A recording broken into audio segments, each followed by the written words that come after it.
ជីវិតយើងដូចជាអ្នកឡើងថ្នោតអញ្ចឹងអ្នកឡើងថ្នោតនៅពេលដែលគេឡើងដល់ចុងហើយគេចង់ទះដៃច្រៀងរាំបែបណាក៏បានដែរ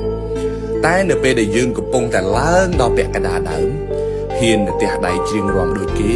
ច្បាស់ណាស់នឹងធ្លាក់មកដីស្លាប់មិនខានជីវិតយើងក៏ដូចគ្នាដែរ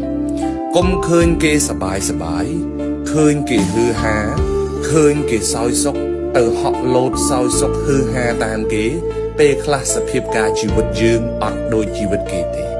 វ័យយើងកំពុងប្រឹងមិនអាចយកខ្លួនទៅប្រៀបធៀបជាមួយនឹងវ័យគេកំពុងប្រមូលផលបានទេកុំជុះតាមដំរីប្រយ័ត្នខូចខ្លួនអ្នកខ្លះឃើញគេប្រឹងប្រែងឃើញគេហត់នឿយឃើញគេរៀនសូត្រឃើញគេលុតដំខ្លួនអត់យកគំរូតាមគេទេប៉ុន្តែនៅពេលដែលគេឃើញគេហឺហាឃើញគេសោយសុខចាប់ផ្ដើមយកអានឹងជាគំរូឲ្យចង់ធ្វើអញ្ចឹងដូចគេមកពេលខ្លះវាធ្វើឲ្យយើងខ្លាយជាមនុស្សធំជាងអ្វីដែលយើងខំប្រឹង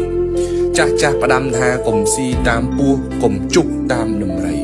អ្នកខ្លះមុននឹងគេហឺហាមុននឹងគេសប្បាយហ្នឹងណាគេខំប្រឹងស្ទើរតែគ្មានពេលដេកទៅហើយបានគេសោយសុខដូចសពថ្ងៃនេះបានគេបានផលផ្លែទៅហើយបានជាគេហឺហាបាន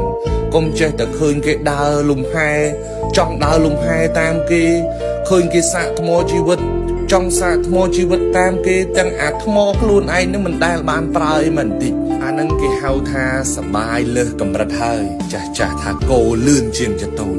អានឹងអត់បានទេត្រូវមើលពីសភាពការជីវិតខ្លួនឯងវ័យយើងកំពុងតែប្រឹងវ័យយើងកំពុងតែបញ្ចេញកម្លាំងកុំទៅចំណែនជាមួយនឹងវ័យគេដែលកំពុងតែសោយសុខពេលខ្លះគេលំបាកច្រើនណាស់ទម្រាំតែគេបានសោយសុខអញ្ចឹងវ័យយើងកំពុងប្រឹង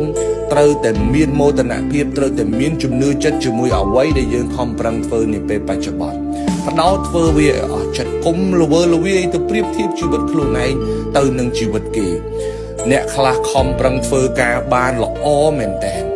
តែដោយសារតែឃើញគេសោយសុខឃើញគេស្រួលឃើញគេសម្រាកទៅស្រួលបែរជាបាក់ទឹកចិត្តហើយបោះបង់អាការប្រឹងប្រែងនឹងចោលអានឹងអត់កើតទេត្រូវមើលទៅវិញថាតើយើងកំពុងធ្វើអីហើយគេកំពុងធ្វើអីពេលខ្លះប្រវត្តិជីវិតមនុស្សមិនដូចគ្នាទេជីវិតត្រូវតែសប្បាយចោះវាមិនខុសទេប៉ុន្តែត្រូវមើលសភាពការជីវិតខ្លួនឯងផងឧស្សាហ៍រំលឹកខ្លួនឯងជាប្រចាំយើងនៅកន្លែងណា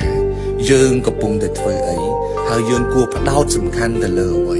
គួរសប្បាយរីករាយក្នុងកម្រិតមួយណាកុំយកខ្លួនឯងទៅប្រៀបធៀបជាមួយនឹងជីវិតគេ